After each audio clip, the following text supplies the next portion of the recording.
निदा आज कुछ और है सभापति महोदय, क्योंकि आदरणीय मुख्यमंत्री जी, प्रधानमंत्री जी का हम सब जानते हैं कि उनका संकल्प है कि स्वस्थ भारत होना चाहिए, स्वस्थ राजस्थान होना चाहिए, और इसीलिए विभिन्न योजनाएं बनाई गई।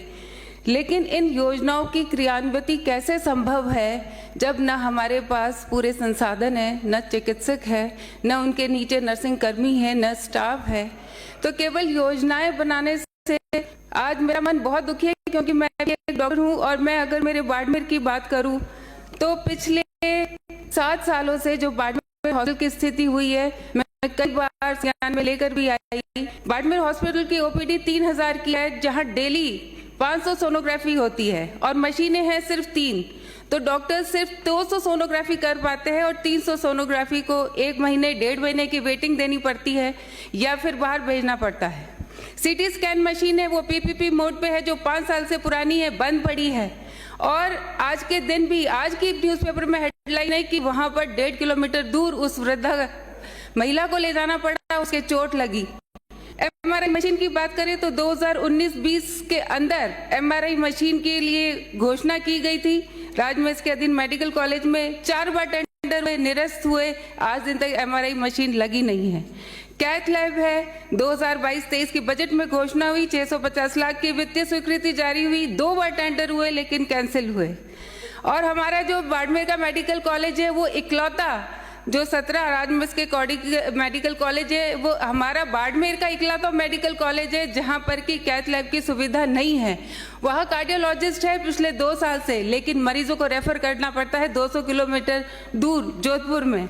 और बाड़मेर सुपर स्पेशलिटी हॉस्पिटल की हालत देखिए। आदरणीय स्वास्थ्य मंत्री जी, चिकित्सा मंत्री जी यहाँ विराजे हैं। मैं आपके ध्यान में लाना चाहूंगी कि 100 बीघा जमीन पर 191 करोड़ की लागत से बनने वाला है सुपर स्पेशलिटी हॉस्पिटल, जिसका निर्माण कार्य 5 दिसंबर 2023 तक पूरा होना था। लेकिन आज उसकी स्थिति क्या है? मैं आपसे मांग करती हूँ कि एक कमेटी बनाकर उसके निर्माण की जांच करवाई जाए और आज उस जगह की क्या हालत है आप चेक करिए। वहाँ जो बच्चे हैं, 2019 में पहला बैच शुरू हुआ था, वो बच्चे, उनके लिए हॉस्टल नहीं बने हैं और जैसे हॉस्टल है उसमें उनके लिए सुविधा नहीं है, वो नीचे गद्दे लगाकर और वहाँ पर पढ़ाई करने के लिए मजबूर है। नर्सिंग कॉलेज की स्थिति है तो नर्सिंग कॉलेज के लिए भी कक्ष नहीं है। 1 दिन के अंतराल में वहाँ नर्सिंग ट्यूटर्स भी डीएनएमटीसी और नर्सिंग बीएससी कक्षाएं संचालित कर रहे हैं। बाड़मेर हॉस्पिटल में सिर्फ 250 बेड है और उसके अंदर करीब 500 बेड की सुविधा है। एक बेड पे 2-2 महिलाएं सोने को मजबूर है। मेरी बहुत हाथ जोड़ के करबद्ध विनती है चिकित्सा मंत्री जी से कि Barmer hospital, Barmer medical college एक टीम गठित करिए, वहाँ जांच के लिए भेजिए, वहाँ की अनियमितताएं हैं उनकी जांच करवाइए, क्योंकि ये जनता का पैसा है, यह हमारे बच्चों के भविष्य का सवाल है। बाड़मेर के अंदर इतने दूर लोग बैठे हैं लेकिन आज भी उनको रेफर करने की स्थिति आती है। मैं आपसे मांग करना चाहूँगी कि आपने नए जो पद सृजित की है चिकित्सकों के, मैं उसके लिए धन्यवाद देती हूँ, लेकिन 20 साल से जो 100 चिकित्सक एडॉक पे सेवाएं दे रहे हैं, मेरी आपसे विनती रहेगी कि नियमों में शिथिलता देकर इनको स्थायी रूप में वहाँ लगाना चाहिए। और जो दंत चिकित्सक है उनकी रिटायरमेंट एज भी अन्य सेवारत चिकित्सकों की तरह 62 साल तक करनी चाहिए। और जो यूटीबी के कार्यकर्ता हैं जिन्होंने बहुत मुश्किल समय में कोविड जैसी महामारी में हमें सेवाएं दी थी, तो उन अभी नर्सिंग ऑफिसर्स के हजारों पद खाली हैं, उनकी सेवाएं 28 फरवरी 2025 को समाप्त हो गई।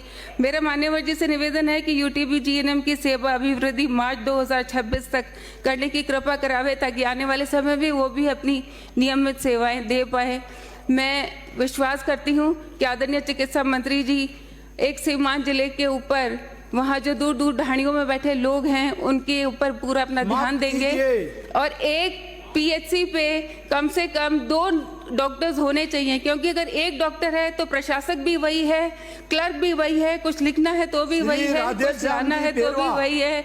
तो मैं आपसे आग्रह करूंगी कि बाड़मेर जिले पे प्लीज आप थोड़ा सा विशेष ध्यान दें। धन्यवाद।